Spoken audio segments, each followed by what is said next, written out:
Okay, you guys ready? Okay, why don't we get started? Thank you for coming this week to Communication Across the Curriculum, or CAC, and we are honored this week to have a panel on narcissism. And Mark Whitten is chairing. Mark will introduce the panelists in a moment. And their title is The Culture of Narcissism, What is Happening in America? Well, it's good to be with you this afternoon. I first became interested in this concept of narcissism many years ago when I read Christopher Lash's The Culture of Narcissism, published in 1979. I think it was the first book of real cultural criticism that I read. And there were things that he said about certain developments within our culture, society, that just seemed to make a lot of sense to me about what was going on. Later on, I became familiar with some of the works of Erich Fromm, his book, The Heart of Man, Its Genius for Good and Evil, and particularly The Anatomy of Human Destructiveness, in which Fromm seeks to understand both the individual narcissism in the person of Adolf Hitler and group narcissism in the context of post-World War I Germany. Well, narcissism, according to every study I've heard about, I'm not the expert, but Karen, I'm sure, will confirm this, has done nothing but grow in the last 30 years. Most recently, a couple of research psychologists, The Narcissism Epidemic, published in 2009. Interesting, again, the word epidemic. So I thought that this would be a very good thing to discuss among ourselves. I thought it'd be very helpful to have perspectives from not just one area, but three areas, because I'm firmly convinced that we don't understand our times, we don't understand our institutions, we don't understand other people, and yes, I don't think I understand myself, unless I understand a bit about narcissism, both the elements and the dynamics of narcissistic personality. So in a moment, Dr. Karen Buckman will be presenting from the standpoint of psychology. After her, Dr. Sarah Chapman will be presenting from the standpoint of criminal justice. I'll be following up from a broadly ethical perspective, talking about narcissism of groups, particularly the kind of narcissism that I see evidenced fairly frequently in both our politics and our religion. Now, there's one thing we want to kind of clear away before we get everything started. Donald Trump. We do not want this to devolve into a discussion of Donald Trump, though all three of the members of the panel here are firmly convinced that you don't understand the phenomena of Donald Trump if you don't understand the dynamics of a narcissistic personality disorder. And in case that sounds like Trump bashing, this book mentions Donald Trump as an example of narcissism that was published back in 2009. I will simply say that sometimes I'm a little amused. People just completely mystified about some of the things that are said and some of the things that are done. I'm firmly convinced, at least from my perspective, nothing that I hear our president say and nothing that I hear our president do surprises me or mystifies me if I keep in mind the characteristics and the dynamics of a narcissistic personality disorder.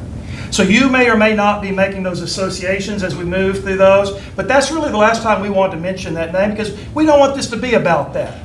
We want this to be about the narcissism didn't become a problem with a particular individual. The narcissistic problem of our society doesn't reside in one particular individual, and it's not going to end with one particular individual as well. It's a feature of our society, and if I'm honest, it's somewhat of a feature of myself as well. So having gotten that behind us, Dr. Karen Buckman, please. Hello, and I'm happy to talk about narcissism because it is very common. But before we get started, we need to know what is narcissism and who was Narcissus. You might not know, but I'm going to tell you. Ovid wrote this story about a beautiful Greek hunter, and he was very good looking, and one of his nemesis, his name was Nemesis, wasn't it, told him to go look in the stream, and he looked at the stream, and he looked so much he became obsessed with himself. And after looking at the stream so long, he lost his will to live. Now the thing about Narcissus, and this is in the story, before it became a disorder, is that, before it became a disorder, he disdained the people who loved him. People loved him because he was very good looking, but he didn't care about them. So that's kind of a key of where the term comes from. And I just want to tell you that what is narcissism, it's going to be on the next slide. We're going to talk about what is narcissism, but it's very normal. It's okay to think that you're the best at something. It's okay. It helps us build our confidence. And everybody's a little bit narcissist. And some people, which we're not going to mention Donald Trump, are very narcissistic, because we're not going to mention him. So let's look at those, kind of the features of narcissism. Yes, I got humor, because we need humor today. And so these are some of the characteristics. And what was on the last slide is we do consider narcissism one of our personality disorders. We have 10. We used to have 11. Now we have 10. And John and Devo, jump in here if you want to at any time. A personality disorder is when you have an enduring behavior pattern that's maladaptive. It can be social or personal. And again, all of us have a little narcissism, but it's not narcissistic until, and we don't consider it a personality disorder, until it really takes over your life. And it becomes some of these things, these overinflated and unjustified sense of self, the importance of success, special treatment, become arrogant, advantage of others, lacks empathy. All of us have had this. I know that sometimes my students think I don't have empathy for them. And I do, but I follow the rules. So we have to kind of have these. And we're going to talk about two different kinds of narcissism, which really isn't so much in the DSM, but it is pretty well accepted as we do treatment and clinical work with them. And so it has to be big-time narcissism for us to be considered a personality disorder, because everybody's a little bit narcissistic. And I am following the DSM-5, which is our diagnostic manual, our little Bible that we use for that. So as we talk about this, the basic underlying part of narcissism is that it is almost all the time. These people have this all the time. And they're very insecure. Even though they act like they want to be superior, they act like they want to be very confident, underlying this is pretty insecure. We see it more in younger people and men. Sorry guys, but that's the facts. The numbers are there. And people are going to ask us, how often do we see it? Well, clinically we see it about 2%. 2% of our people in mental hospitals and under treatment of the population, but of the basic population, less than 1% are considered narcissistic personality disorder. And again, this little part that we have down here is not, but when we get up to the big time, kind of the real criteria of it, it's all of these things. Okay, so let's go on and talk about, oh, I hit the wrong button, sorry. Okay, so there are two different types of narcissism, and you might have seen this. This comes from Hart and his colleagues, but it also is mentioned in some of Mark's books too that he's talking about. One is called vulnerable narcissist, and these are the ones that think they're entitled to special treatment. They really want that special treatment, they're special, but they really have low self-esteem. Basically, if we talk to them and we work with them, they're typically not the extrovert, not mentioning our president, they're not the extrovert, they're usually the quiet ones. And again, all of these come from early childhood. Now, we're not going to point fingers, and I'm only going to talk about treatment a little bit, but these are the ones that are kind of the ones that get their feelings hurt a lot. And they are the kinds that are secretly put out. They kind of do little passive-aggressive behavior. So we have to kind of watch that. When we talk about grandiose narcissism, these are the people that have that inflated sense of self-esteem, as I have up there. They believe they are smarter and better and deserve everything, more important than other people. And this is a problem. I know you see this in some of your students. We'll talk about them later. I've had them in class, I know. Now, the grandiose are the ones who are the charming, and I will say politicians. They tend to be extroverted, and they can do no wrong. Now, the vulnerable narcissists tend to be more passive-aggressive, but the grandiose narcissists are angry and usually take it out loudly. You're nodding. I love that. Okay, so jump in here. There is a joke, but there's a running joke that the most dangerous place in the world is between certain politicians and a camera crew. So there's where you're going to see the grandiose of those. And again, they start in early childhood. Make sure I'm doing this right. Okay, so I've been asked to talk a little bit about why it's getting worse. I have several articles about that. And one of the things that we have done for this started in the 1970s, we started giving this narcissistic personality inventory. It is a self-report, which means you take it and report. So can you, if you think you're a narcissist, kind of score yourself low? Yes, but when we ask people to really take it, we've given this to thousands, probably near 1 million college students. And what we have found that the numbers of the average narcissistic score is going up. And this personality inventory also measures empathy. And we're finding those empathy scores to go down. You're nodding, yes, I think that's kind of true. So over the since the 1970s when we started giving this, we have seen this narcissism going up and empathy going down. And again, we've measured it about 30 years. So it's kind of one of those things that we have got. So according to Gray, he had a really good article about why is this happening. And one reason that he thought is, in the 1970s, we did have this self-esteem movement. And this movement was, you're special, everybody wins, we have participation trophies, everybody is the student of the month, and it was to try to build up children's self-esteem. And of course, for psychologists, almost immediately we saw problems with this self-esteem movement. We would say to students, you can be anything you want to be. You just have to wish. I'm sorry. Some of us are not smart enough to be doctors, to be philosophy people, to work with criminal justice. No, you can't do everything. Do you know? I'm sorry, Beverly, probably professional basketball, because of your height, is probably not going to happen. So when we tell people these things, we need to be honest with them, right? But we didn't, and we said you can be everything, and it's participation process. Okay, another one is, oh yeah, we can be blamed for this. This pressure to achieve. We have, and we noticed this really 70s, 80s, that we have been really pressuring our children in our society, I'll say American society, Westernized society, to compete, to be successful. There's a lot of pressure, not to just do good for doing good, volunteering, but my resume to get into college has to have so many volunteer hours. That's the wrong reason, kids. So that's a problem. Also good grades. We gotta have good grades, whatever. So we saw inflation of grades from college professors. I'm so sorry, but it's going up. And this whole idea of looking out for number one. And we can see this with the Olympics. Somebody wins a bronze. Oh, you're only third in the world instead of first. I'm like, oh my gosh, this is the best. This person got bronze. This is fabulous. But that's not what they say. Oh, too bad, you know. But anyway, so we have a lot of pressure to be number one, the top 10, whatever. And the third reason is decline in play. Now, you might think, oh, what does that do? Well, we started having in our schools, in our everyday lives, more structured play, and children need free play. And why would this affect narcissism? Well, when children don't have a chance to play, they have a normal drive to play with other children.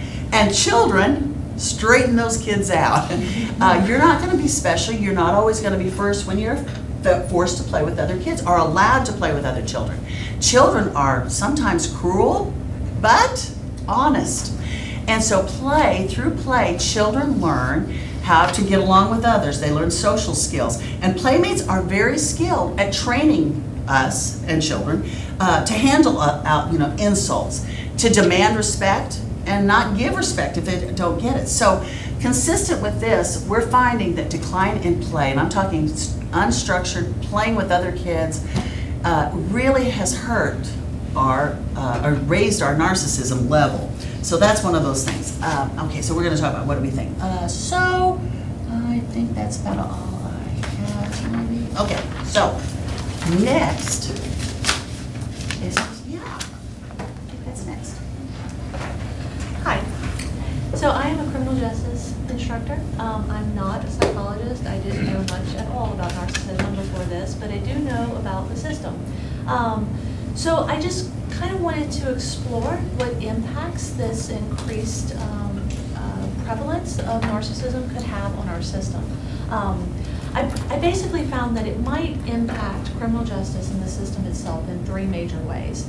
It's a relationship to criminality or criminal behavior in general, the court process, and corrections, or the way that we punish our criminal offenders. So without using narcissistic personality diagnosis, and instead just looking at the characteristics associated with narcissistic personality, which I thought were going to be on your PowerPoint, so I do not have a handout for this. I'll go back. You're 7? Okay. Yeah. Okay. There have been some research studies that have shown a link, or at least a correlation, between some of these characteristics, some of these personality traits, and higher rates or instances of criminal offending. So there's a study that shows that white-collar criminals that are currently incarcerated have a higher prevalence of narcissistic narcissistic, it's gonna be a long hour if I can't pronounce that word correctly, narcissistic personality traits than white-collar workers that aren't involved in white-collar crime. Violent male offenders with antisocial or narcissistic qualities have more extensive criminal careers, so they don't necessarily commit more violent crime, but they do it over a longer period of time.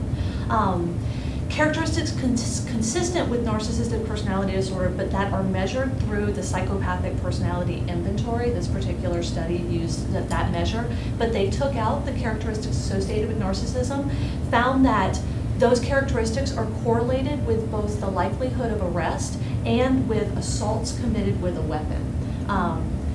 Early childhood presence of narcissistic personality disorders predicted early adulthood criminal offending, and adolescents with narcissistic traits report both more delinquent activity and more contact with the police. The most pronounced correlations, though, are specifically with the sense of entitlement and the lack of empathy. There's no statistically significant relationship between some of these other characteristics, but lack of empathy and entitlement. And more interestingly, the most pronounced correlation is when those two exist together. So those two existing together have the most predictive correlation to criminal behavior and to those other elements like committing assaults with weapons and having contact with police than any other combination of those 7 characteristics, which is interesting in itself. Okay, and then so we go from criminality because you have to commit a crime to be involved in our criminal justice system. And the next stage that I think that narcissism has an impact is in the court process. And specifically, there are some misunderstood and complicated systems or processes within the court system that I think could have a disproportionate relationship to narcissism. Some of those, like the concept of legal insanity. Up until the 70s, our definition of insanity for the federal government was any behavior that was a product of mental disease or defect, which would of course include narcissism because it's a mental disease under the DSM. So any behavior that's a product of that mental disease could be excused under the definition of legal insanity. So it's thankfully been replaced. It wasn't a great definition. It also provided for any behavior committed under alcoholism to also be excusable under the law. So it fell out of favor. But the interesting thing about our insanity defenses is that we're not leaving it up to clinical psychologists to make these determinations. We're leaving it up to jurors who tend to be people that can't get out of jury duty. They're not the upper end most of the time for understanding legal concepts.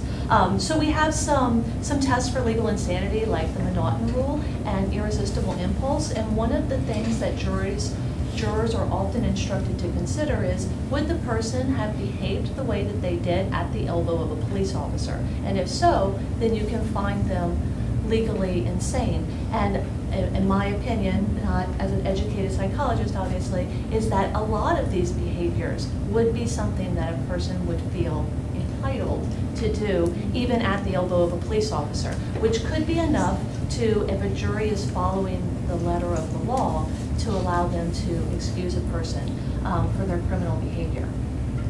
There's a couple of other things that I thought were kind of interesting. Self-representation. Everybody knows that you have the right to waive your right to counsel. It is one of the most terrible decisions that a criminal defendant can make, and I absolutely see that there's some parallels in a narcissistic personality and that belief that you are better than a trained legal representative, and that's really never the case. I mean, even Ted Bundy, who was an attorney, didn't do a good job for himself as he represented himself.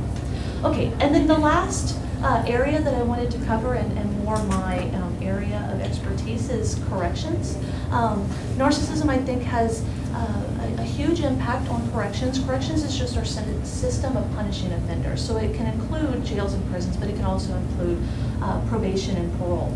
And our rate of incarceration and probation is thankfully on its way down, but it had reached a crescendo in 2008, and we still have this multi-million population, 2.3 million people right now incarcerated in this country, and all of those problems associated with it. Let's see, I'm sorry, I'm losing my, okay.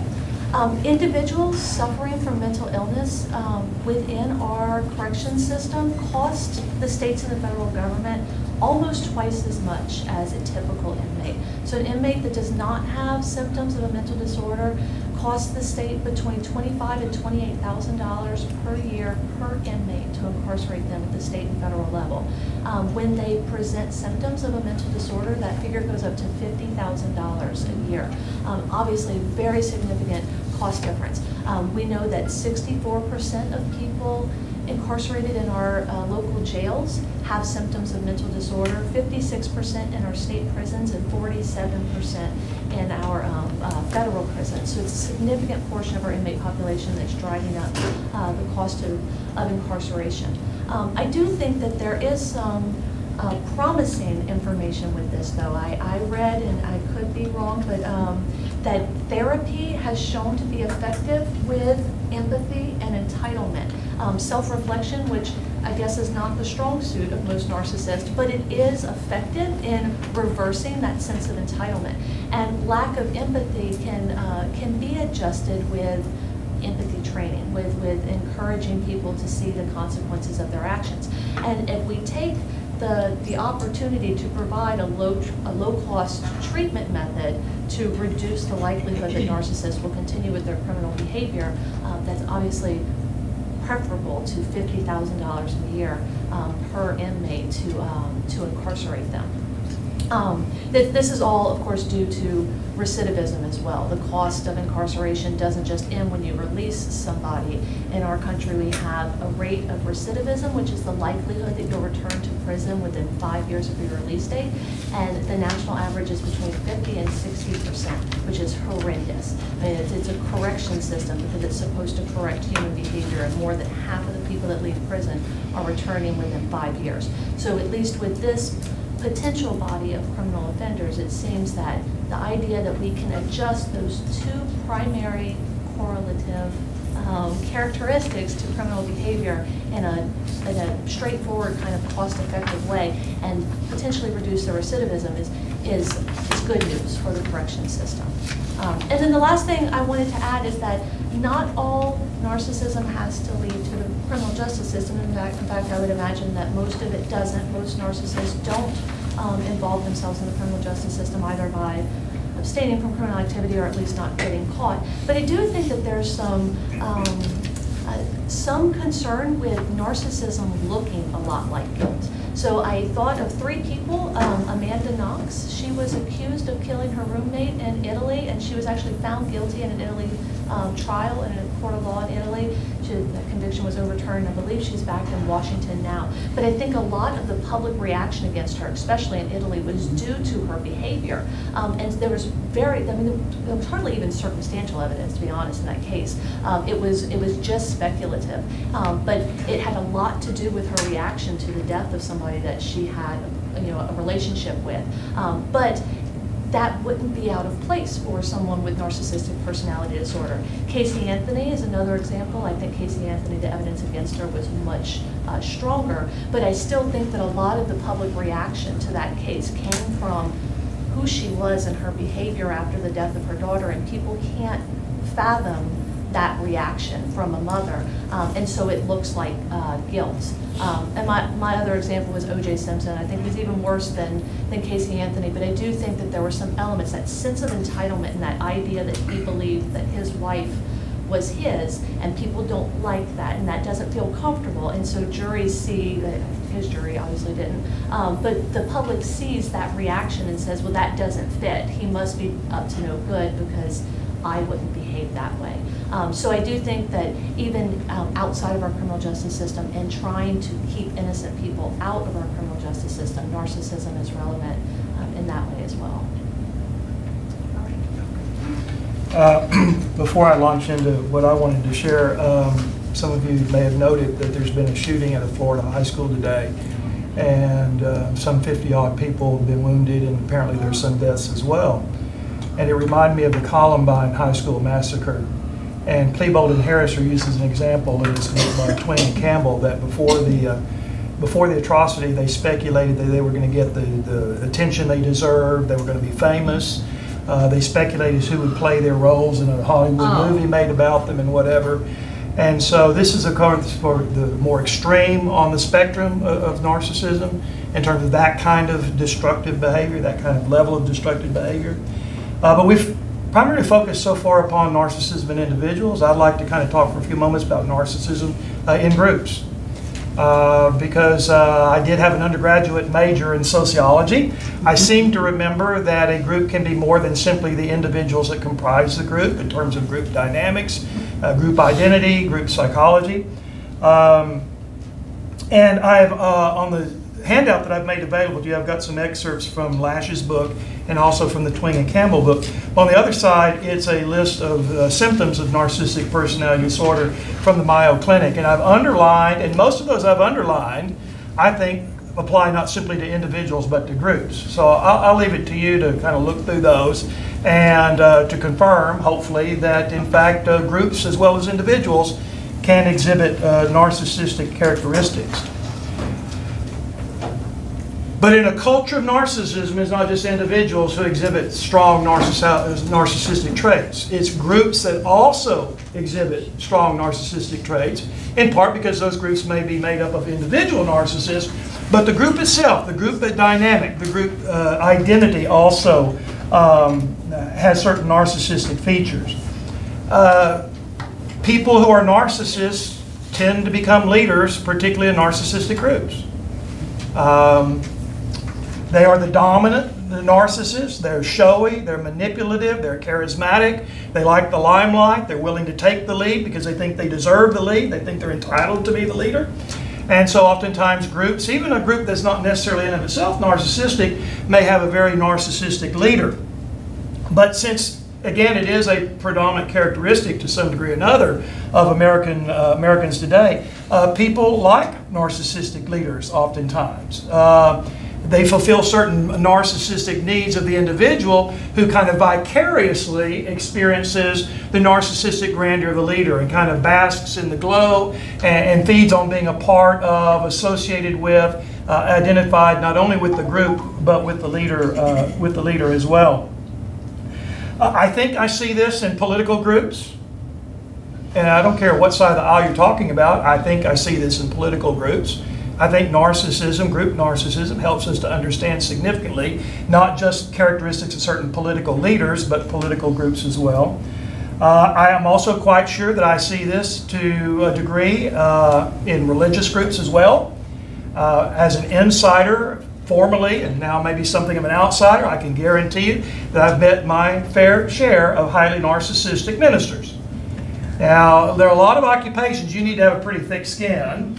There are a lot of occupations you need to have strong leadership qualities, but again, I can't help but see that there are certain religious leaders that just very much evidence to me characteristic of narcissistic traits. Lash in his book particularly talks about the phenomenon of spectacle in a narcissistic culture. That people like things that are big and flashy and showy and exciting. And they like people who are larger than life and flashy and exciting. And they like to be part of a group or a movement that's larger than life and flashy or exciting. And they like events that are large, flashy, and exciting. And again, we see this in certain political rallies. But we also see this sometimes in the context of so-called worship services or mass meetings. And they're big, and they're flashy, and they're exciting, and they're showy. And at the front there may be some highly narcissistic person prancing around in a little white suit or something like that. And so I think every area of our culture is being affected by narcissistic traits. One of the readings I read about, in the past, religion has served as something of a restriction upon a narcissist. It emphasized humility. But particularly in American culture, we have this free market of religion. And in part, a religion will grow if it meets the needs of people, if it gives people what they want. And in an increasingly narcissistic culture, Narcissistic people want elements of their religion and their religiosity and the religious institutions also to have those narcissistic traits. And in competition in the religious marketplace, religious leaders and religious groups have a strong temptation or tendency to give the people what they want. My older son is a Baptist minister, but he told me of a term that's called frat boy Christianity. Increasingly, you have large churches that sometimes being developed from nothing by very charismatic, very young men. You might argue that not yet particularly wise or in the ways of the world. But that it give the exhibits of somebody who, when they were in college, were, Mr. Big Man on campus, Mr. Frat Boy personality, and that's been translated now into their conduct as a minister and into the kind of church and assemblies that they develop. I also think that it is something that we deal with in the context of academia. I do not think that educators or professors are exempt from narcissism of either of the two types. I honestly don't think that I'm much of a grandiose narcissist. I worry sometimes that I'm a little too much of a vulnerable narcissist. I wonder sometimes if what I call my introspection and my introversion and my philosophical searching for the truth and all that, how much of that is a function of a certain element of narcissism in this individual that I call Mark Whitten, and how much of it is legitimate, academic, intellectual aspiration. So I do have some questions about myself, particularly when it comes to vulnerable narcissism. And I think certainly, increasingly, we find ourselves having to deal with these certain traits among at least certain of our students, in terms of their expectations and in terms of their conduct. And in looking back, as I kind of bring my part to a close, Christopher Lasch wrote something in 1979 that I think was somewhat prescient and is true even more today. Of course, 1979, there was no MySpace, there was no Facebook, there was no Snapchat, there were no blogs, there were none of this internet and technological means by which people both express and develop narcissistic personality. But this is what Christopher Lasch said in 1979. The dense interpersonal environment of modern bureaucracy appeared to elicit and reward a narcissistic response. An anxious concern with the impression one made on others, a tendency to treat others as a mirror of the self. The proliferation of visual and auditory images in a society of the spectacle encouraged a similar type of preoccupation with the self. People responded to others as if their actions were being recorded and simultaneously transmitted to an unseen audience or stored up for close scrutiny at some later time. Now, Lasch was talking about people talking as if that were happening, and now it's happening all the time. So I think this is where you simply want to pause. I wanted to emphasize group narcissism. I want to emphasize not simply a dynamic of individuals, but of groups, of human beings who are in groups, whether it be political, whether it be religious, or whether it be academic. But mostly what we wanted to do was simply present something that would be a spur to conversation among the group. So we thank you for being here, and let's get started with the discussion. Can I make a comment? Because something Sarah said. I was told when I was learning to be a therapist in my graduate school that if you get a personality disorder in your caseload, and that's, now again, there's some serious ones. The really scary ones, the antisocial, these are the serial killers. You don't see those very often. But there's a lot of narcissists, borderline, we're talking about, help me out, schizoid, paranoids. If you get them in your caseload, get them out, because they're not going to get better. And that's it. We have very low success rates with narcissists. One, they don't think they need therapy. It's the problem with the world. Just give me what I want. I deserve it.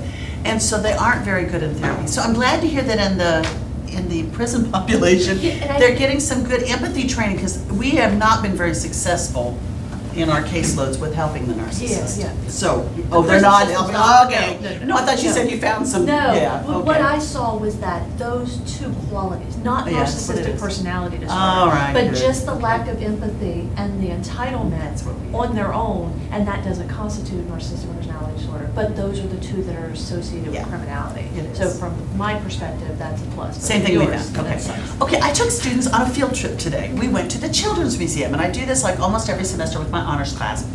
This is the first group that I've had a problem with because I give them the sheet that they have to answer questions like, what's your favorite exhibit, and what exhibit could you add, and stuff like this. This group didn't have their papers. They had it on their phones. They had the questions on their phones. But instead, I said, so they met me at the door, and I said, oh, okay, go and play, fill out your forms, and there were some kids there. This group took pictures, take a picture of me. They didn't play very much. Do you know, we're at the Children's Museum. They were too busy taking selfies. They were too busy taking pictures. Now, I told them not to interact with the students. I did have this one interesting young man. He was playing with something, and this little boy was following him. And so I don't think he realized that. So I took a picture of Martin because he was, playing with something, and he went over, and another little boy followed him. His mother, the little boy's mother, was taking pictures. They weren't playing. It kind of disturbed me. And here I'm coming to give this talk. But we really did leave time because we want you all to think. No, you know what, What? when you're saying that amazes me. I travel a lot, right? Mhm. And it seems to me like people don't even enjoy their own vacations anymore because they're too busy taking the right selfies to enjoy what else is there. Too busy capturing it for the other people to see and admire. And I don't even know if they're not even into the experience. They're putting it on Facebook, and so people are robbing them because they know they're gone. Right, okay. Do you think narcissism is getting worse? Oh, yeah. Oh, Kitty, that was pretty quick. 22 years of teaching, it seems like it has increased tremendously, yeah. Noticeably. Noticeably, the lack of empathy, particularly the lack of empathy and the feeling of entitlement. Absolutely, absolutely. Having relatives in a lot of countries, I really notice it in this country. I have relatives in numerous European countries, including a half-sister there, and cousins, and then Canada, because that's where I'm from. I see it here, and do you know that the English language is the only one that has I as capital? It's something I read somewhere. I don't know if it's true or not, but it's the only language that has I as a capital letter. We're the only ones? The English language, yeah. That's what I read Is that somewhere. true? But that whole I thing that keeps. No, is that true? Why Well, don't they I read capitalize it somewhere, I don't know, I didn't look further, but that's what I read somewhere. It's not in Spanish, it's not in. Yeah, in Hungarian it's not. Italian, it's not Yeah. either. I see an increase in the Indian culture. It parallels the same thing. The culture is changing. I mean, youngsters are being brought up differently, and I think Western culture is permeating all other cultures. So kids do have a sense of entitlement these days as compared to when I was growing up. So it's not. I don't think it's uniquely Western. So we're all old people and we're watching the young people change. Well, I'd like to, it's interesting because I wanted to have this discussion with some colleagues and perhaps we can continue elsewhere. But in my online class, I should be embarrassed to say, for the most part, it's kind of on rails, right? I present a certain amount of information and I get feedback. The feedback has been that of entitlement and arrogance of, I don't like the way your syllabus is set up. I don't like this assignment. I'm really frustrated, and I appreciate that they're frustrated because I'm empathetic, and I'm wondering what kind of narcissist, maybe I'm a vulnerable narcissist that I care what they think. But this semester, and every semester it seems I get more and more students, online specifically, not necessarily face-to-face, who are socially awkward in that they feel entitled, justified, to really take stabs and pokes at me as a professor and a professional. Something's wrong with my class. And I respond to them in a group saying, I'm hearing these concerns, but I kind of want to say, I've never heard these concerns before. Does that make sense? How much do you want me to change my class to suit the fact that you are changing as a culture, and you might not see that you're changing, but you are a snowflake in a blizzard of self-entitlement that is evident. Like the storm is coming, and now the storm is here. And it has an impact on me psychologically that it disturbs me, and this isn't a support group, but. Yes, it is. Today it will be. In a way it is, because, maybe it's something Faculty Senate or professional development could look at. Because how much do we want to be wagged by the students to meet them where they are, and how much do we want to say, hey, we're going to raise the bar here. You need to get over the fact that this is not your class.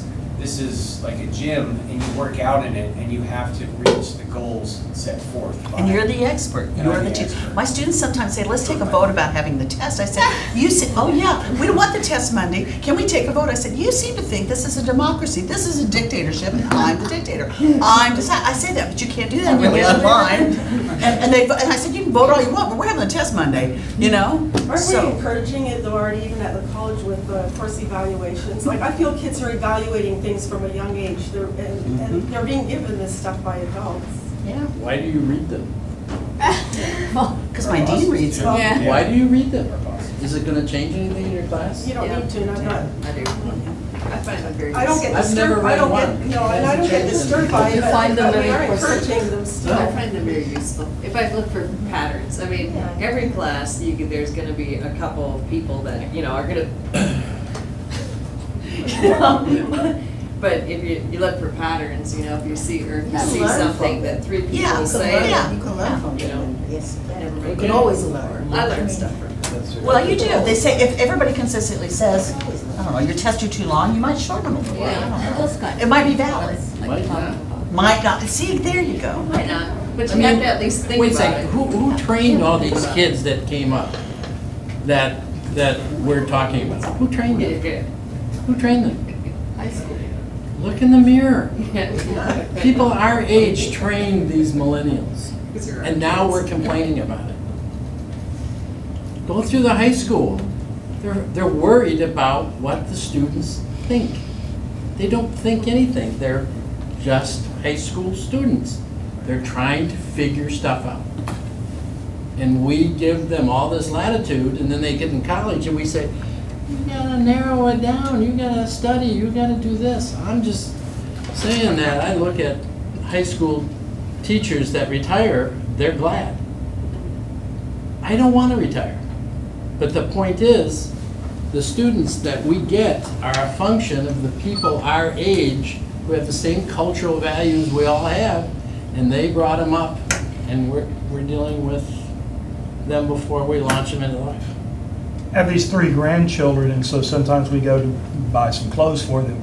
Have you ever noticed the messages on children's clothes and whatever? I'm great, I'm awesome, I'm stupendous. The last time I was in Abilene, my grandson picked up, I'm the fastest.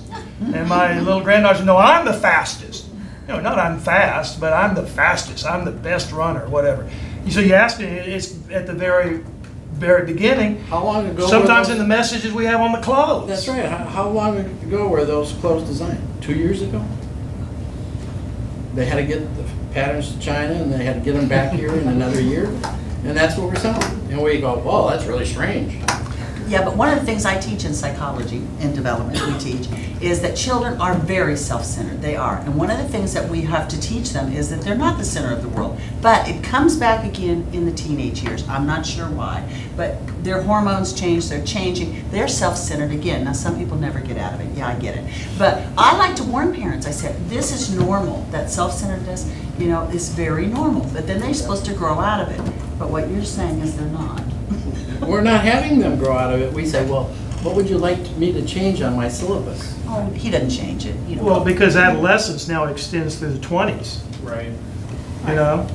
And we still celebrate, even if you're out of your 20s. I mean, Come on. most of us probably want to look as young as we can, as good as we can, but we still kind of, even if you're in the 40s, 50s, and 60s, to some degree, we may still buy into the youth subculture, Absolutely. remember back when and whatever. But increasingly, people are not encouraged to grow up because the adolescence goes at least through the 20s. And isn't that what they mean by a revolving door?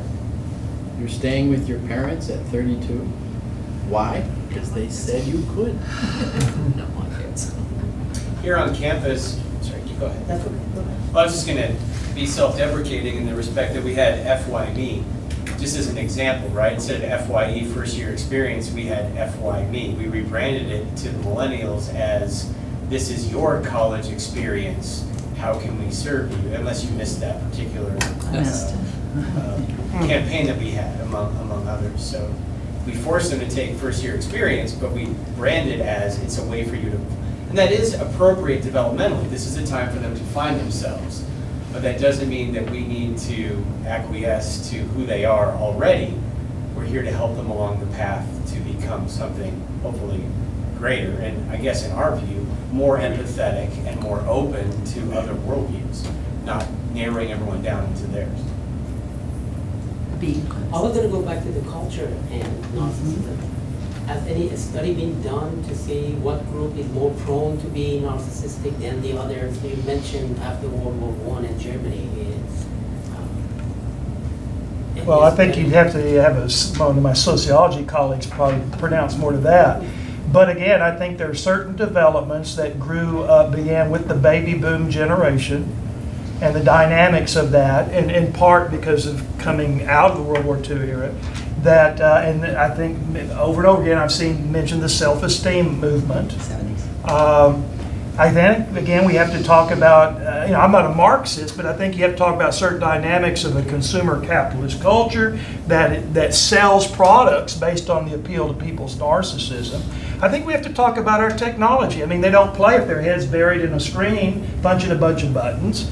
And they're going to increase in the self-concern and self-presentation if they're always presenting to other people.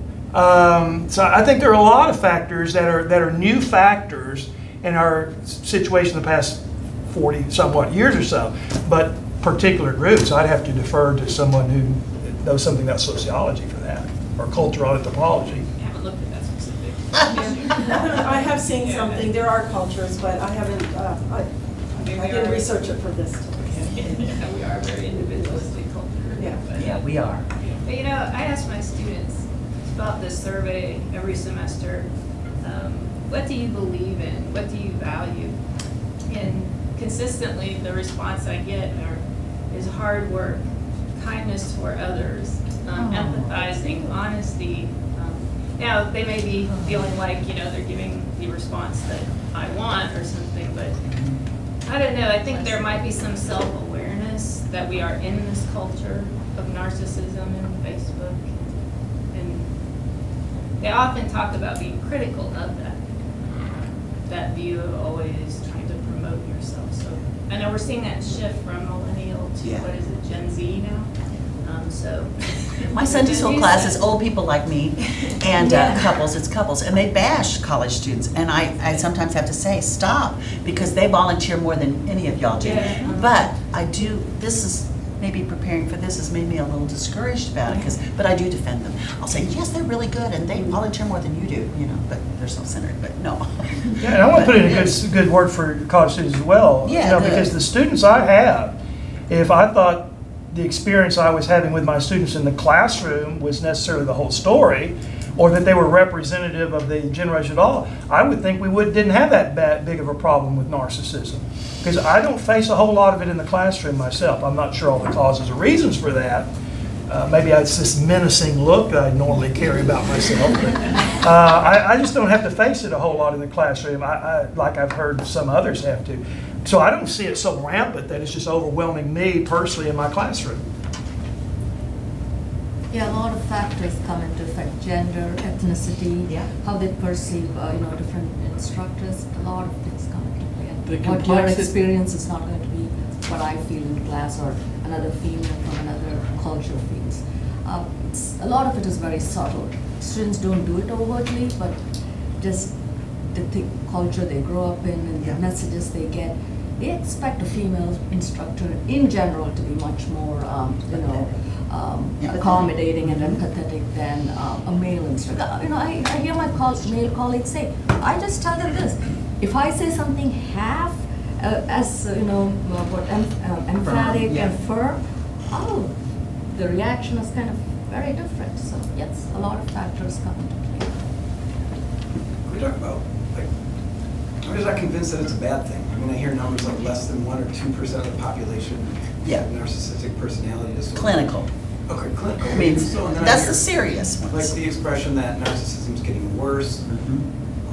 I think that's the type of judgment that maybe we should be making, but it looks like there's some benefits to being narcissistic as well. I mean, when you look at something like hard work and raising questions, even if they're annoying to us, it doesn't always seem to me like it's a bad thing. And so Confidence. I'm wondering if the language that we use to describe narcissism is useful or not, or if you guys actually see some kind of inherent wrong in. Are we seeing it go up in the prison system, the narcissism? No. No, okay. No, and I also saw that it was 1 to 2%. That's what I have. Which is That's what I have. basically the national average. To have the actual personality disorder, which is the serious stuff. I mean, all of us are narcissistic in some ways, but the clinical, they meet all these things and they're pretty, it's like 1%, up to 6%, which I think 6% is fine. I did think that narcissists accomplish a lot in our culture, so in that sense, good comes from narcissistic individuals, oftentimes very highly narcissistic individuals. Can be a consequence of the action, but some of the attendant things that go along with that kind of success, I think are very negative, very, very harmful. So in most cases, kind of a mixed bag, I think. I think it's worth mentioning, you guys alluded to antisocial, and I think it's important to mention that a lot of personality disorders are comorbid. So antisocial and narcissism, that's why you saw the interaction between lack of empathy and grandiosity. So when I look at these criteria, I could see neo-Nazi, right? And that's not all neo-Nazis are antisocial or narcissistic, but there's going to be more that are because they feel like they're being subjugated against, but that they are important. You can see it perhaps with, again, you have to be political when you say this, but individual rights about gun ownership versus responsibilities of gun ownership, right? The feeling that you're being subjugated against. Confederate flags, right? I'm going to fly my flag because it's a special population. You don't understand who I am. Well, those are in there. And so you have to make judgment calls socially, morally, whatever, but I think, and you have to be careful about denigrating someone else's views and calling them narcissistic when perhaps they're not. But I could spend a lot of time on this, but these are largely antisocial views as well. The group wants one thing, you want something else, and you'll be damned if you give the group what it wants. And I think as college professors, we're in a position where we sometimes bend towards the group because we have a group of students. So I think that's why there's a valence towards narcissism being negative, because I think it's correlated with the antisocial. We vote for antisocial people as well because we want them to differentiate themselves from the group. But when it comes to the group, a lot of us like the group. And we'll mold to it. And so that gets back to a little bit of what Tim was saying, right? Yeah. And I think that's it. Like in my classes, my students they do things for one another all the time. They communicate, they cooperate. But if you got them out of that environment and put them into, and I'm not slamming on Facebook. I actually am not on Facebook, so I probably am not the expert to speak on this, but I do know that certain people will get onto Facebook, and I know you guys probably talked about this. You will say things in an anonymous environment that you would never say to that person's face. And there's something there about this environment that allows you to be this person, but then if you put that same person in a different environment, so Michael, you were talking about the group, right? That group and that group think, and so I just think environment has quite a bit to do with all that little narcissism that we all have. Right. It's a dial. It's not whether you are a narcissist or not. We all are.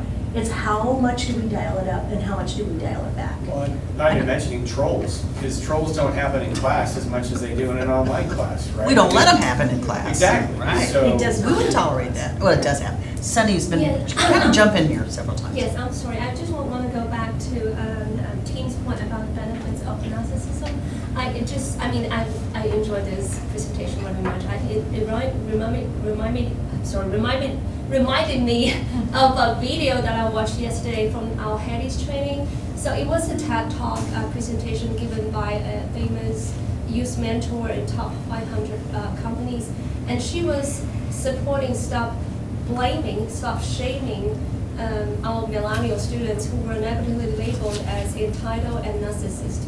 I mean, I'm not completely agreeing with her or not agreeing with her, but I found something helpful from the video is that she said through her past years of coaching those millennial students or new employees into a company, and she said that she found that they are actually valuing being coached and growing and development, and they want to be always having transparency, communication, and see a purpose of doing things. So what she was mentioning is if they can see the purpose of why you want them to do something, they'll do it. But if you don't make it clear why they can benefit from it, they won't do it. So they are always expecting trophies from participation. So I think this could be helpful in my classes because I do remember some of my students who were requesting extra credit assignments just because they think they need the skill set training in that aspect through that assignment instead of that they want the credits outside of the assignment. So I'm just thinking that maybe if we can take this positively, if that's the reality that we have to face, but as instructors, if we can take it positively, then we can figure out some strategies to deal with narcissistic millennial students. I'm still trying, different ways to encourage them, to engage them into participation, but I'm happy to accept any advice. I think it's an important feature of narcissism is to understand how fragile the ego of the narcissist actually is. They have these grandiose sense of self and this very strong sense of entitlement, and therefore they're dependent upon the admiration of others and the acknowledgement of others. And if they don't get what they need, or if their grandiose sense is threatened or challenged, they respond with narcissistic anger, narcissistic rage. And if that's true of an individual who is strong on the narcissistic personality scale, and it's strong on groups that are strong in narcissistic, then this is a huge source of interpersonal and intergroup conflict in which groups and individuals feel they're no longer getting the respect they deserve, the privilege they deserve, or whatever. I think it's one way of understanding white nationalist movement. There are a certain group of people that think because they're white, because they're male, because they're Christian or whatever, and they've had cultural hegemony in the past, that ought to be continuing in the present. Now that's being challenged. And this narcissism on the part of some people, therefore, that's why you respond with the anger and the rage and the hate speech and so on and so forth. So the narcissist is actually very dependent upon the admiration of others. Again, you may, after you are elected to a particular political office, continue to hold rallies that some people call campaign rallies. And people wonder why you're holding campaign rallies after you've been elected to the office, when in fact these are simply admiration rallies, in which you continue to need to bask in the glow of admiration on the part of others and to parade your narcissistic persona. How's that for not mentioning a name? Yeah. But it wouldn't be the only person. Yeah. Make us great again. We're still great. We're great now. That's one of the definitions used is energy vampires. Like they do require that, and they won't kill you. They'll keep you desiccated and vulnerable around you, so that when you feel like you're back again and ready to continue your lecture or your life, then they bleed you almost dry again. And that's to me, that's indicative of all the personality disorders, is that they all require some aspect of your psychic energy for them to exist, and to the denigration of you. And so thanks, Mark, for bringing it back to that idea that one way to know, is this a narcissistic issue, is do they require your energy to exist and your admiration? And are they sort of rotten at the core that they can't just get that by being? They need it from their car or their watch or their selfie or their this, that, or the other. So we all have that. We all like nice things. It's just how much of our identity do we really take from them, to the point that even as Americans and capitalists, we find it repugnant at some point. Even it doesn't pass our taste test when someone dies and you're like, well, they had it coming, or they knew what they signed up for, or right? I mean, disorders keep us in business. And we can help people. If you're depressed, we can help you. If you want to stop that, we can help you. But the narcissistics, boy, we're not very good at helping them. They don't think they need help, so. Well, so is there anything that you can do? No, they really don't respond very well in therapy, I'll tell you. We have a terrible track.